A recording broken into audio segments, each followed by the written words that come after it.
L'enjeu central est clair, comprendre comment une modification apparemment technique peut produire des effets politiques, sociaux et régionaux durables. En 10 mots, la promesse est la suivante. Décoder comment la vitesse devient une ressource stratégique décisive. Ce basculement ne concerne pas uniquement les forces armées, il touche les communautés exposées, les circuits économiques fragiles et les calculs des États voisins. Lorsque le délai entre alerte et réaction se contracte, ce sont les comportements humains qui changent en premier, bien avant les statistiques officielles.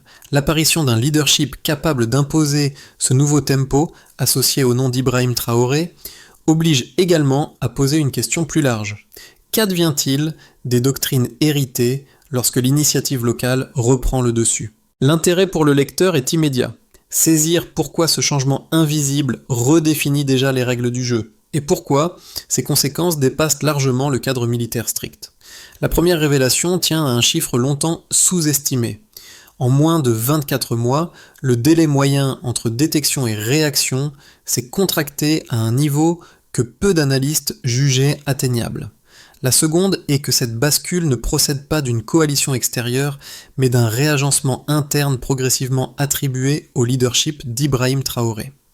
Pour comprendre la portée de ce tournant, il faut revenir au paysage hérité. Durant des années, les groupes armés ont prospéré non par supériorité matérielle, mais par maîtrise du temps.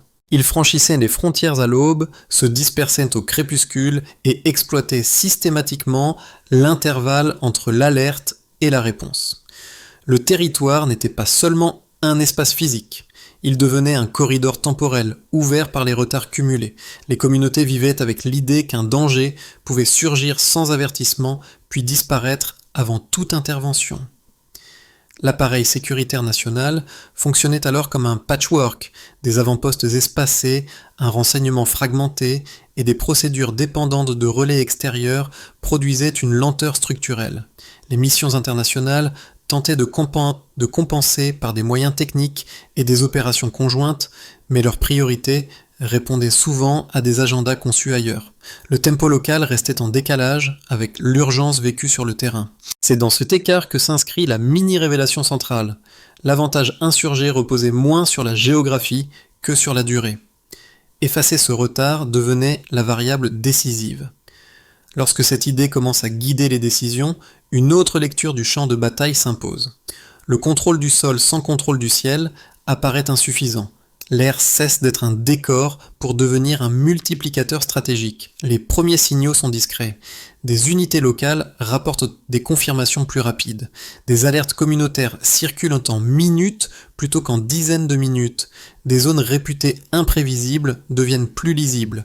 Pris isolément, ces indices semblent modestes. Ensemble, ils indiquent que le pays commence à dicter le tempo plutôt qu'à le subir. C'est ce changement de rythme, porté par une doctrine structurée sous Ibrahim Traoré, qui prépare la suite. Une transformation où chaque minute gagnée pèse davantage que n'importe quel symbole de puissance.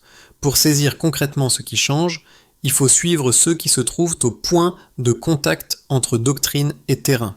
Un officier de coordination, affecté à une zone frontalière longtemps jugée instable, décrit un basculement discret mais décisif. Les demandes de reconnaissance, autrefois traitées en séquences longues et incertaines, obtiennent désormais des confirmations rapides. Ce gain n'est pas spectaculaire à l'œil nu, mais il modifie la manière dont les unités planifient leurs déplacements et évaluent le risque immédiat. Un premier cas éclaire cette transition. Lors d'une patrouille ordinaire, des éleveurs mentionnent une baisse inhabituelle de passages armés près de leur pâturage. Ce signal, transmis sans détour, est vérifié en quelques minutes. L'information arrive assez tôt pour ajuster l'itinéraire et éviter une zone autrefois à haut risque. Pour les habitants, l'effet est immédiat. La parole donnée retrouve une utilité opérationnelle et la peur cesse d'être la seule boussole. Un second cas confirme la tendance. Dans un village frontalier, une cellule d'alerte communautaire relaie une observation en un temps record. Une petite équipe mobile intervient avant la dispersion habituelle des groupes hostiles. L'événement n'est pas médiatisé, mais il produit un effet durable. Les signalements gagnent en précision, les hésitations diminuent et la chaîne de coordination se resserre. Ces expériences précoces sont interprétées au sein des cercles militaires comme les premiers effets tangibles du système impulsé sous Ibrahim Traoré. Il ne s'agit pas seulement d'un outil nouveau, mais d'un rapport différent entre population, renseignement et action. Chaque succès modeste renforce une confiance encore fragile, mais réelle. La rapidité commence à redéfinir la sécurité vécue. Avant, la logique était connue de tous. Une alerte montait lentement. La confirmation arrivait trop tard. Les groupes armés avaient déjà disparu. Après, la séquence se resserre. Une information circule. Une vérification s'opère. Une décision tombe. L'écart temporel qui protégeait l'adversaire commence à se refermer. L'activation du nouveau dispositif ne se fait pas par une annonce spectaculaire. Elle débute par une accumulation d'essais discrets. Des vols d'entraînement répétés, à basse altitude, de jour comme de nuit, des capteurs testés, recalibrés, repositionnés, des procédures raccourcies, parfois corrigées en temps réel. Pour les unités au sol, le changement est perceptible sans être encore pleinement lisible. Les demandes de reconnaissance ne restent plus en attente, les confirmations arrivaient en minutes et l'incertitude se réduit. Le point de bascule survient lors d'un événement que les opérateurs décrivent rétrospectivement comme banal. Une colonne armée franchit une zone frontalière au crépuscule, suivant un itinéraire éprouvé depuis des années. Le scénario devait être classique. Progression rapide, dispersion avant l'aube, évaporation dans les zones boisées. Mais cette fois, la chaîne réagit autrement. Une alerte communautaire est transmise, une signature thermique est identifiée, un opérateur valide. En une douzaine de minutes, un appareil est en l'air. En moins d'une demi-heure, la colonne se fragmente avant d'atteindre sa zone de regroupement. L'avantage temporel, socle de la stratégie adverse, disparaît. À partir de là, la dynamique s'accélère. Les groupes hostiles testent les limites du nouveau rythme. Ils fractionnent leurs convois. Ils multiplient les passages simultanés pour saturer les capacités de détection. Ils modifient leurs horaires, cherchant à recréer des angles morts. Mais la réponse nationale s'adapte à son tour. Les trajectoires sont révisées quotidiennement. Les zones de fuite, autrefois considérées comme sûres, deviennent imprévisibles. Le simple bruit d'un rotor, même absent, suffit parfois à modifier une décision adverse. C'est dans cette phase que le rôle d'Ibrahim Traoré devient lisible pour les analystes. Non pas à travers un équipement particulier, mais par la cohérence d'un système où la vitesse impose désormais la règle. La doctrine ne vise pas l'anéantissement immédiat, mais l'érosion méthodique de l'initiative ennemie. Chaque intervention manquée par les groupes armés élargit l'intervalle dont dispose l'État pour consolider son dispositif. Les premiers effets se manifestent en périphérie. Des villages proches des frontières signalent moins d'incursions nocturnes. Des réseaux d'éleveurs observent des déplacements plus erratiques. Certains sanctuaires insurgés se vident ou se déplacent hors des zones nouvellement surveillées. Il ne s'agit pas d'une victoire éclatante, mais d'une usure progressive, presque silencieuse, où chaque minute gagnée pèse davantage que le nombre d'engagements. Les répliques dépassent rapidement le cadre national. Les capitales voisines recalculent leurs risques. Les contingents étrangers réévaluent leur modèle d'intervention. Les alliances internes des groupes armés se recomposent sous la pression. La présence aérienne ne redessine pas seulement le terrain, elle modifie les anticipations régionales. Dans cette séquence, une constante s'impose. Le cœur du basculement n'est pas la machine, mais l'architecture décisionnelle qui la soutient. Et cette architecture, structurée sous Ibrahim Traoré, transforme durablement l'économie du risque au Sahel. Avant la réforme, le délai moyen entre une première détection et une réaction opérationnelle dépassait régulièrement 45 minutes. Aujourd'hui, dans plusieurs zones du Nord, ce délai descend ponctuellement à 12 minutes, une contraction qui modifie radicalement l'équation tactique. Cette réduction signifie une chose simple. La fenêtre d'évasion, autrefois presque garantie, se referme avant que les groupes armés puissent exploiter leurs routines habituelles. Le premier indicateur clé concerne précisément ce delta temporel. 45 minutes représentaient un espace suffisant pour franchir une zone, se disperser, masquer les traces et réintégrer des sanctuaires connus. 12 minutes, en revanche, imposent une prise de décision immédiate, souvent incomplète, et exposent les unités hostiles à l'erreur. Autrement dit, chaque minute retranchée n'est pas seulement un gain opérationnel, elle devient une contrainte psychologique permanente. Les acteurs adverses doivent désormais anticiper une réaction avant même d'avoir confirmé leur propre mouvement. Le deuxième indicateur porte sur la couverture opérationnelle des zones sensibles. Avant la transformation, les patrouilles aériennes ne couvraient qu'environ 18% des secteurs frontaliers critiques durant les créneaux à risque.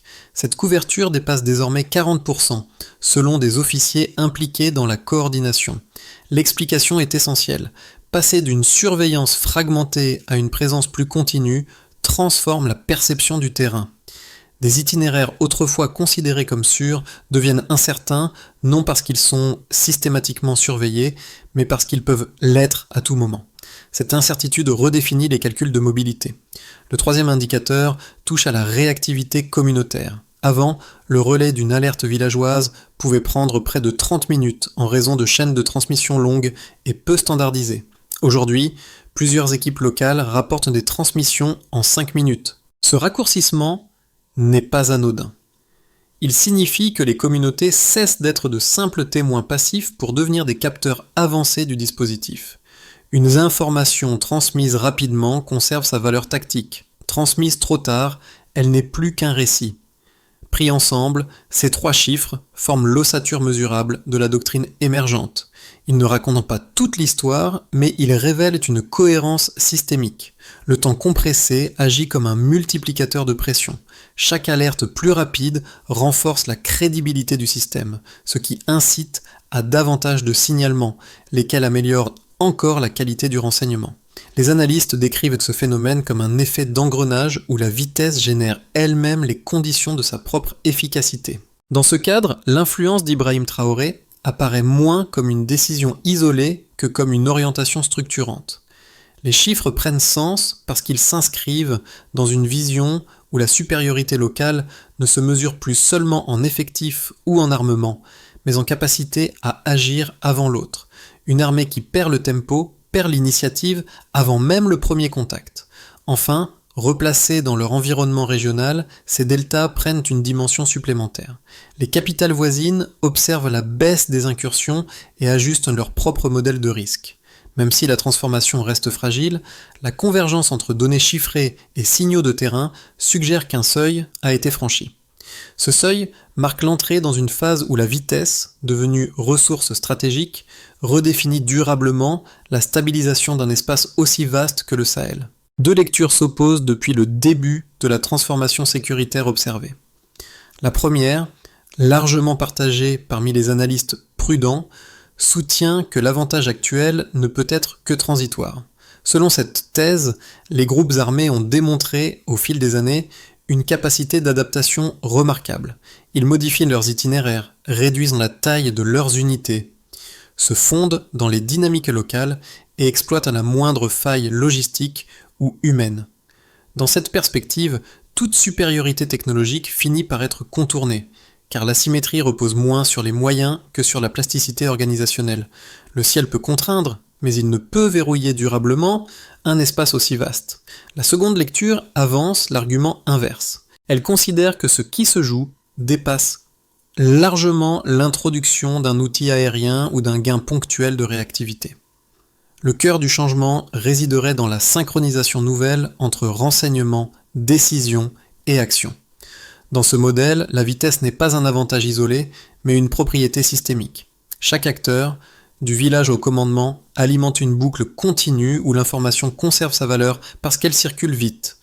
Cette continuité réduirait structurellement la marge d'adaptation adverse en imposant un environnement où l'erreur coûte plus cher et où le retard devient cumulatif. Pour arbitrer entre ces deux thèses, il faut revenir au comportement observable. Depuis la mise en place du dispositif, plusieurs évolutions apparaissent simultanément.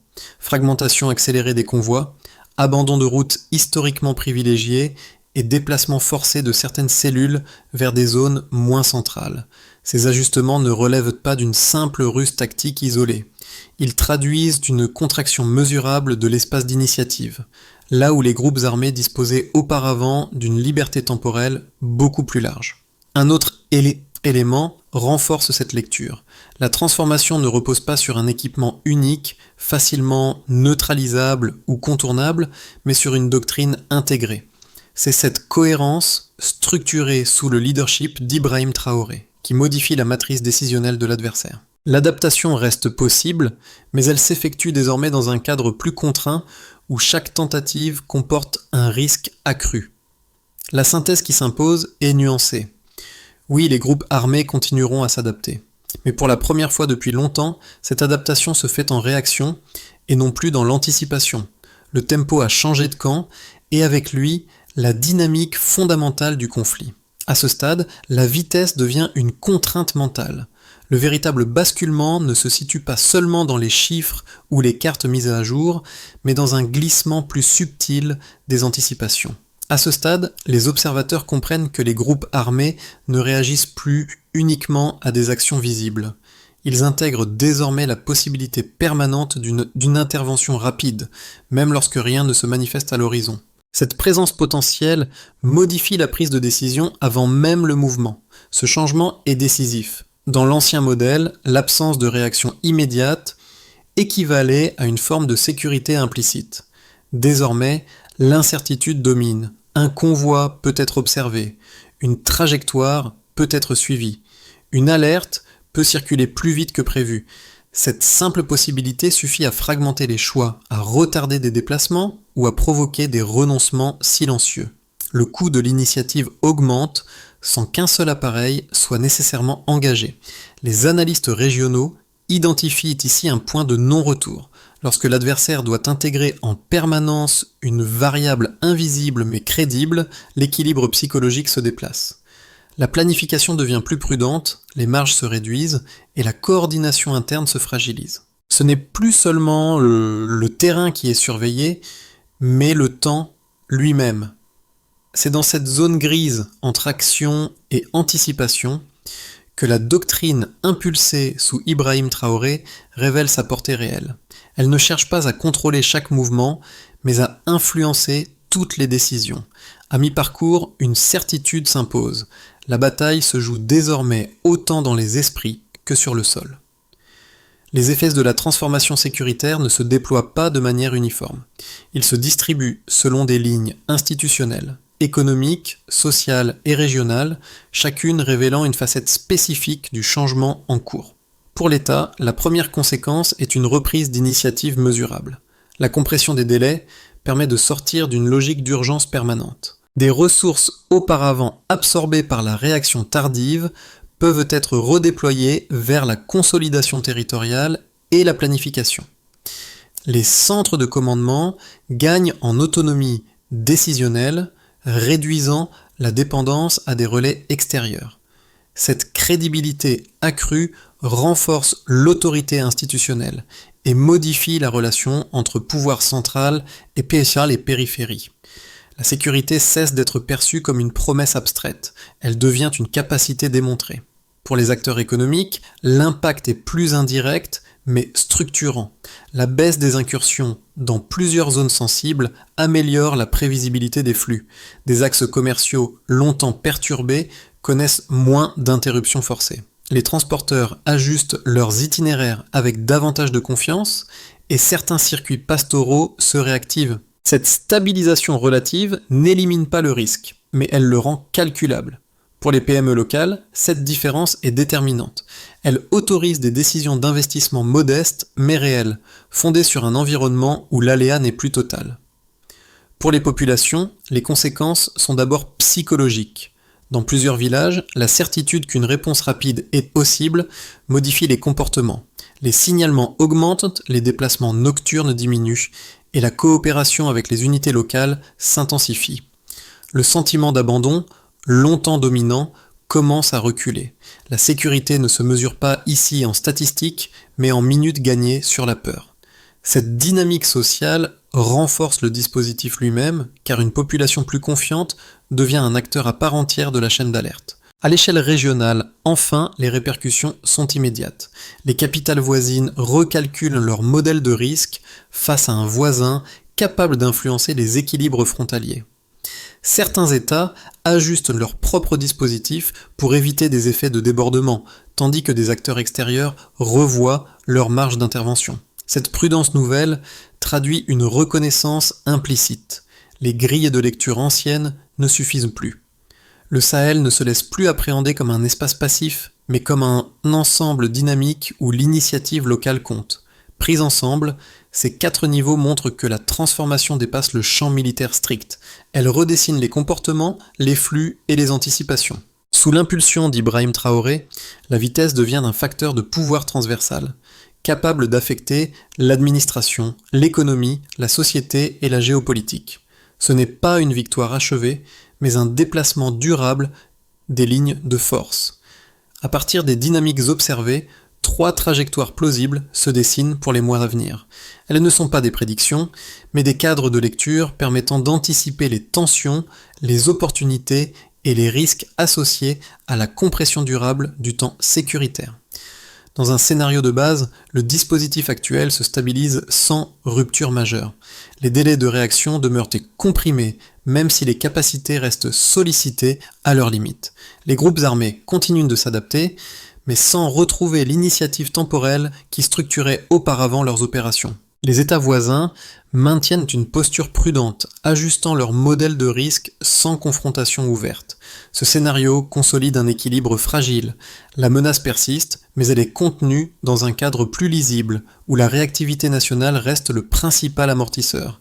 Dans un scénario optimiste, une amélioration progressive des chaînes logistiques et de la coordination du renseignement permet d'ancrer la doctrine dans la durée. Les appareils sont disponibles plus régulièrement, les protocoles gagnent en fluidité et les communautés renforcent leur rôle dans les systèmes d'alerte. Les corridors frontaliers connaissent une baisse plus nette des mouvements hostiles. Dans ce contexte, une coopération régionale plus structurée pourrait émerger, transformant la réactivité individuelle en capacité collective. La vitesse ne serait plus seulement défensive, mais deviendrait un levier de stabilisation partagée.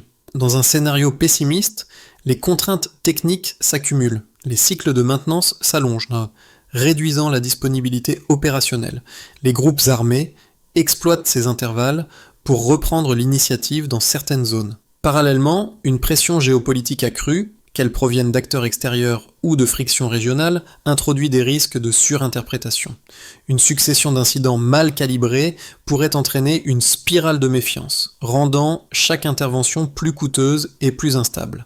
Pour lire correctement ces scénarios, une recommandation analytique s'impose. Il faut considérer la vitesse non comme un avantage ponctuel, mais comme une ressource stratégique à préserver. Sa durabilité dépend autant de la logistique, de la formation et de la doctrine que des moyens techniques. C'est cette grille attentive aux conditions de maintien du tempo qui permettra de comprendre si la transformation actuelle s'inscrit dans le temps ou s'expose à une érosion progressive. Au-delà des cartes et des scénarios, la transformation observée se traduit différemment selon les publics qui la vivent ou l'analysent. 3 groupes, en particulier, perçoivent des effets tangibles, chacun à son niveau. Pour les habitants des zones exposées, le changement est d'abord une affaire de rythme quotidien. Moins d'incursions nocturnes signalées dans certains secteurs, des routes parfois réempruntées et des alertes transmises avec plus de confiance modifient les comportements ordinaires. La sécurité n'est pas vécue comme une promesse abstraite, mais comme une possibilité crédible d'intervention rapide. Cette perception réduit l'autocensure des déplacements, améliore la circulation de l'information et rétablit par touches successives un lien de confiance avec les unités locales. Un premier geste utile pour ce public consiste à renforcer les relais communautaires existants, là où la rapidité dépend encore de chaînes humaines. Pour les acteurs économiques locaux, l'effet se lit en termes de prévisibilité. Des flux moins interrompus signifient des itinéraires plus stables, des délais mieux anticipés et des décisions moins défensives. Transporteurs, commerçants et PME n'attendent pas une disparition totale du risque. Ils cherchent un environnement où celui-ci devient calculable. Une action simple consiste ici à documenter les fenêtres de circulation plus sûres afin d'ajuster les calendriers et de limiter les pertes liées à l'incertitude. Pour les observateurs extérieurs, enfin, l'intérêt réside dans la méthode. Analystes, partenaires et institutions régionales voient émerger un modèle où la compression du temps modifie la lecture stratégique. Comprendre cette dynamique invite à revoir des grilles d'analyse trop statiques. Une démarche utile consiste à suivre les indicateurs de tempo, délai, continuité, réactivité, plutôt que de se focaliser uniquement sur les volumes ou les équipements. Ces trois regards montrent que la transformation ne se résume pas à un débat technique. Elle affecte des décisions concrètes prises chaque jour par des acteurs très différents. C'est à ce niveau que le changement devient réellement lisible. Pour que la transformation engagée conserve sa portée dans le temps, elle doit s'appuyer sur une feuille de route capable de résister aux contraintes logistiques, humaines et géopolitiques. Les enseignements tirés des premiers mois permettent déjà d'identifier plusieurs étapes structurantes. La première consiste à stabiliser durablement la chaîne logistique aérienne. La compression du temps dépend d'une disponibilité constante des plateformes, des pièces et des équipes techniques. Sans un cycle d'entretien maîtrisé, le gain de réactivité risque de s'éroder précisément au moment critique. Cette étape implique une planification rigoureuse et une priorisation claire des ressources. La deuxième étape vise à unifier définitivement les flux de renseignements. Les données communautaires, les observations de terrain et les capteurs techniques doivent converger vers des protocoles communs. Une information fragmentée perd sa valeur. Une information intégrée conserve sa pertinence jusqu'à la décision. Cette unification réduit les angles morts et renforce la continuité opérationnelle. La troisième étape concerne la formation des échelons locaux. Pour que le système survive aux aléas, les unités doivent être capables d'agir même lorsque certaines capacités sont temporairement indisponibles. La maîtrise des procédures d'alerte, de marquage et de coordination devient un multiplicateur de résilience. Une quatrième étape porte sur la coordination régionale. Sans alignement minimal avec les États voisins, les corridors d'évasion risquent simplement de se déplacer. Une coopération pragmatique limite ces zones grises et réduit les risques de malentendus stratégiques. Enfin, la mise en place d'un mécanisme d'évaluation continue est indispensable. Suivre régulièrement les délais de réaction, la qualité des signalements et l'évolution des comportements permet d'ajuster la doctrine sans rupture. Cette feuille de route reflète la logique impulsée sous Ibrahim Traoré. Transformer un gain de vitesse en structure durable, mesurable et adaptable, capable de traverser les cycles politiques et opérationnels. Le retour au terrain, là où les premiers signaux avaient été perçus, donne à la transformation sa mesure humaine. Les villages qui servaient de capteurs d'alerte, les patrouilles discrètes le long des corridors poussiéreux et les éleveurs attentifs aux mouvements lointains composent désormais un paysage légèrement différent. Rien n'y est spectaculaire. Pourtant, une respiration nouvelle apparaît. Une route est parfois reprise. Une information circule sans hésitation. Un silence nocturne dure un peu plus longtemps. Ce changement renvoie au motif initial, la valeur retrouvée de la parole locale. Là où les alertes semblaient autrefois inutiles, elles produisent désormais un effet tangible. Cette cohérence entre population, renseignement et action transforme la relation au danger. La sécurité cesse d'être perçue comme un état lointain. Elle devient un mouvement partagé, fragile mais réel. Dans cette recomposition, l'empreinte d'Ibrahim Traoré se lit moins dans un symbole que dans une continuité. Le pari n'était pas de promettre l'invulnérabilité, mais de rendre le risque lisible et l'intervention crédible.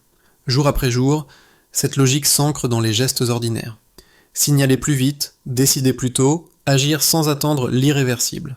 Au bout du compte, l'émotion naît d'une certitude simple, la vitesse devient une forme d'ancrage collectif. En moins de 24 mois, le tempo sécuritaire du Sahel bascule, forçant analystes et états-majors à revoir des modèles réputés immuables, longtemps considérés comme stables. Des cartes jadis ouvertes affichent désormais des couloirs fermés, des routes coupées et des bases désertées, signe d'une compression du temps opérationnel. Que change pour vous l'irruption d'Ibrahim Traoré quand le ciel devient frontière active plutôt que simple décor stratégique? Si la vitesse change de camp, les certitudes extérieures vacillent et une région apprend que l'initiative peut redessiner durablement ses équilibres face à des décisions techniques devenues paris stratégiques. Cette analyse propose d'aller au-delà des images spectaculaires et des récits simplifiés pour examiner ce qui est réellement en train de se produire.